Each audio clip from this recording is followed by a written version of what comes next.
our lecture today will be on media and society.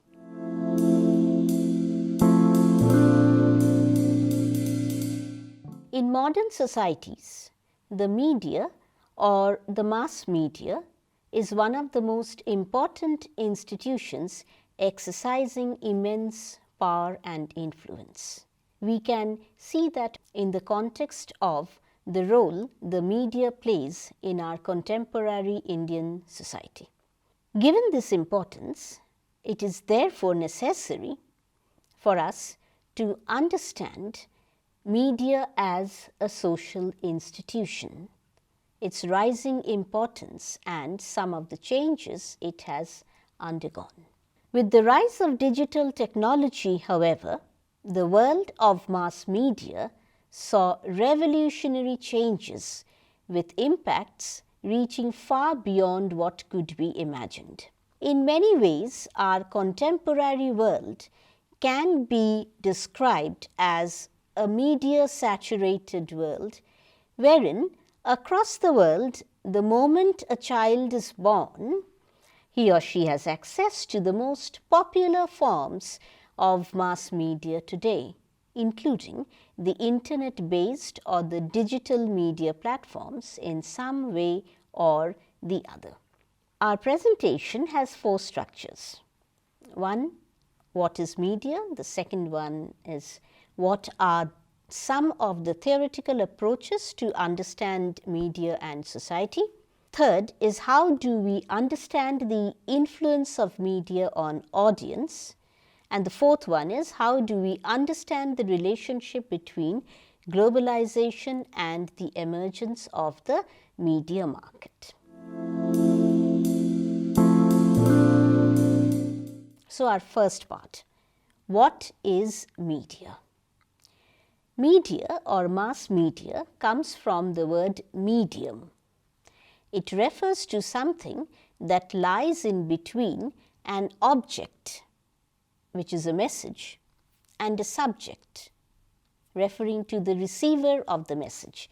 So, therefore, it has two parts. One is the object and the other is the receiver of that object or the message. The most usual forms of media include the radio, television, the cinema, newspapers, and the internet. As we have just mentioned, the contemporary society is often described as a media-saturated one. Here, the strong and pervasive presence of the media in the lives of the people has a very significant impact. The media images have a strong influence not only on children, but on all age groups and across cultural contexts today. From the late 20th century, new digital technologies such as the mobile phone, video games, digital television, and the internet have revolutionized the mass media. The digital revolution coincided with the emergence of a global media cutting across borders.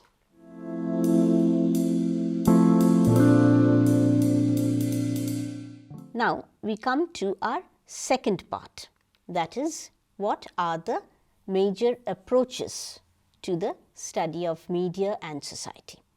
Anthony Giddens identifies three broad schools for media theorization: the functionalist approach, the political economy approach, and the postmodern approach. When we begin with the functionalist approach, we may just recall once that functionalism has been the earliest of approaches in sociology. So, it makes sense to begin with the functionalist approach. Basic to the functionalist approach is that it tries to find out, analyze the positive contributions that institutions make towards the proper functioning of a social order. So, following that functionalist approach, we see what Dennis McQuail has identified as the important social functions of media which are positive in nature. 1. Information dissemination. The most basic function of the media is to provide us with information. The media provides us with a continuous flow of information about our society and the world, ranging from reports alerting us to traffic jams, to weather reports, to stories about various socio-political issues as well as current affairs. 2. Correlation and explanation. The media also explains and helps us to understand the meaning of the information it gives us. In explaining various issues and events, the media provides a shared framework for the interpretation of events. In this way, the media provides support for established social norms and has an important role in the socialization of children. Continuity is another aspect. The media has a certain function in expressing the dominant culture and forging common norms and values so that the culture could be handed, could live, could survive and without disruption, more or less, and could be handed down to the future generations. Entertainment. The media provides amusement, a diversion from the rigors of work, and acts to reduce social tensions. This is essentially the function of a release valve for society.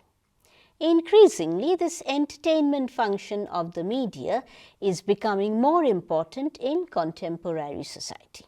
Mobilization. Media can also be used for mobilization to encourage people to organize around issues of social justice, to support campaigns and other forms of movement. In our Indian context, we have some critical examples of this kind of mobilizational purposes for which the media can be used. This can be through very direct public campaigns, but also in much more subtle ways, such as through the tales, having moral messages within serials or films, for example.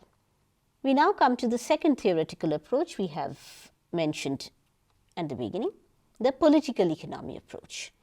This approach sees the media as an industry controlled by a few media magnates. So, we can see that the political economy approach deviates, indeed can be seen as a radical, if permitted to use the word, corrective to the functionalist approach. According to the political economy approach, since the media firms are controlled by a few who hold economic power, there is no place for voices that criticize the unequal distribution of wealth and power in society. Many Marxian thinkers who hold this political economy approach argue that the mass media does nothing but to serve as a vehicle for disseminating propaganda in support of the ruling groups in society. The political economy approach in particular discusses the issue of ideology and bias in the media. They argue that there is nothing called objective news coverage. They shape the ideology of the people by supporting the ideology of the bourgeoisie or the propertied class because their interests are tied up with these powerful classes. For example, if the media covers the news of some industrial dispute, they will tend to support the government and management instead of supporting the workers in the strike. The Frankfurt School emerged in Germany in the 1930s with a group of Marxist thinkers who engaged in a trenchant critique of the mass media and its role in advanced capitalistic societies. Adorno and Horkheimer, two very important thinkers associated with the Frankfurt School coined the term culture industry to refer to the media and the impact it has on the people. Two of their central arguments are: 1. Capitalistic societies witness the emergence of a mass culture, wherein culture gets to be produced as the standardized commodity to reach as many people as possible. These products kill the capacity of the individuals for independent critical thinking. The second one, culture becomes mere entertainment and leisure merely becomes a mechanical way of preparing the people for work. Coming to our third approach, that is the postmodern approach. One of the most influential contemporary media theorists is the French postmodernist Jean Baudrillard. Baudrillard's theory argues that the profound influence of the media in the contemporary world has meant that the distinction between reality and representation has collapsed. The media representations are in fact part of the hyper-real world and cannot be seen as separate from it. As the vast majority of people only ever know about the reality around them via media representations of them. Hyperreality is a world in which the television and other media appear as the ultimate guarantor of authenticity and reality, where the media images appear to be more real than the real. We will see people, even in our own families often, family members hooked on to the television, watching serials, trying to see their own real worlds through the lenses of what they see in the television serials. We come to the third part of our lecture, that is audience reception. What is the audience? Burton defines the audience as a disparate collection of individuals who happen to be consuming one text at one time. Second, a coherent social group who have in common characteristics outside their consumption. 3. A mass group whose identity comes from the very fact of their consumption. We come to the approaches to understand audience reception to media. Several studies on audience reception of media messages have used different approaches to understand it. One of the earliest and simplest models of audience response is known as the hypodermic model. This compares the reception of media message to a drug injected by syringe. The model, that is this model, the hypodermic model, is based on the assumption that the audience simply passively accepts the message and does not or cannot critically engage with it in any way.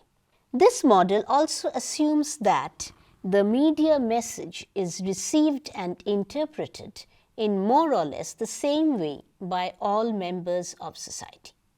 The Frankfurt School theorists, for example, use this model of understanding, wherein they argue that in capitalism, the standardization of goods and mass consumption of the media products imply that the audience lose their critical sensibility. However, other approaches assume a more active role for an audience in response to the media. We look at the gratification model. The gratification model looks at the various ways in which different audiences use the media to meet their own needs. So they are not simply critical or uncritical or passive acceptors of whatever is being given to them, but they want to see how these very portrayals, the images, whatever the messages that the media gives, can be used for their own needs. Therefore, there is a question of choice involved in media consumption, and audiences hence cannot be treated as passive subjects who will consume whatever is provided to them by the media industry.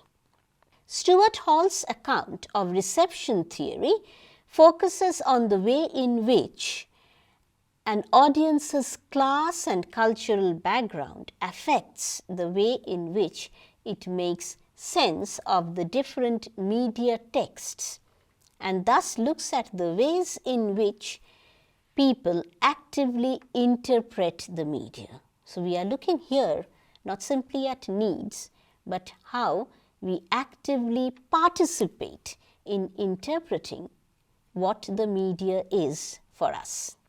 And that depends on our own class and cultural backgrounds. He argues that it is not always the case that the audience engages in preferred reading that is encoded in the media text, be it a film, an advertisement or news, but uses his or her own interpretation to read it. Sometimes this reading may be oppositional as well. That is, the audience may actively choose to resist the message given to them by the media.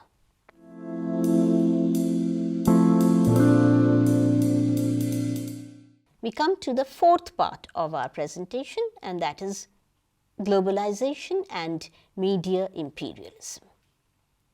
We begin with the factors for media imperialism. We follow primarily David Held and his colleagues in this. David Held and his colleagues point to 5 major shifts that have contributed to bringing about the global media order. One is the increasing concentration of ownership. That is, the global media is now dominated by a small number of powerful corporations. Second is the shift from public to private ownership. Traditionally, media and telecommunication companies in almost all countries in the world were partially or fully owned by the state. In the past few decades, the liberalization of the economy and the relaxing of regulations have led to the privatization and commercialization of media companies in many countries. Third is the transnational corporate structures. Media companies no longer operate strictly within national boundaries. Likewise, media ownership rules have been loosened to allow cross-border investment and acquisition. The fourth point that Held and colleagues say is the diversification over a variety of media products. The media industry has diversified and is much less segmented than it was in previous times.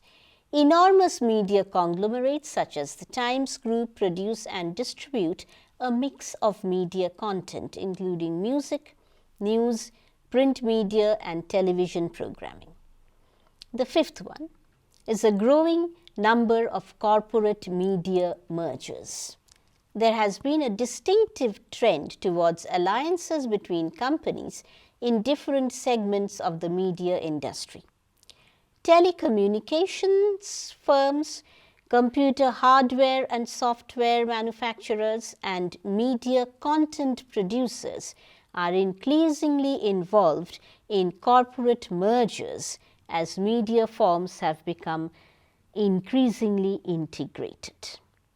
The rise of the global media industry and its pervasiveness across the globe gave rise to the theory of media imperialism, which gained popularity since the 1970s. The term media imperialism basically refers to the global influence of the Western media, and particularly that of the United States, which in turn impacts the proliferation of Western culture across the globe. For example, the reach and influence of Hollywood movies across different regions of the world. However, critiques of this narrow understanding of media imperialism has also emerged, as we are also witnessing counter trends which may support a more pluralistic theory of the media at a global level. One such is that of reverse flows, where media products in, for example, former colonies and less developed countries are increasingly becoming popular. An example could be the increasingly international success of the Mumbai-based Hindi film industry, known as the Indian film industry, and that is Bollywood. Ritzer points out that with the rise of the new global media, for example, Apple's iTunes, Facebook, Twitter, Google and Microsoft, for example, we have witnessed their power to impose their systems on a large portion of the world. The rise of the new media points towards new mechanisms of the strengthening of the processes of media imperialism, wherein a few media houses based in the West is controlling the global media market and in turn influencing media consumption.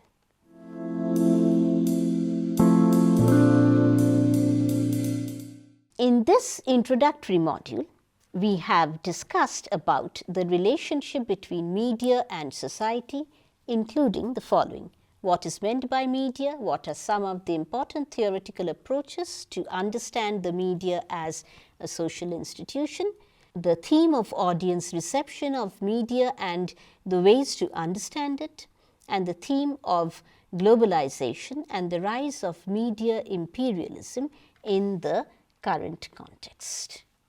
Thank you.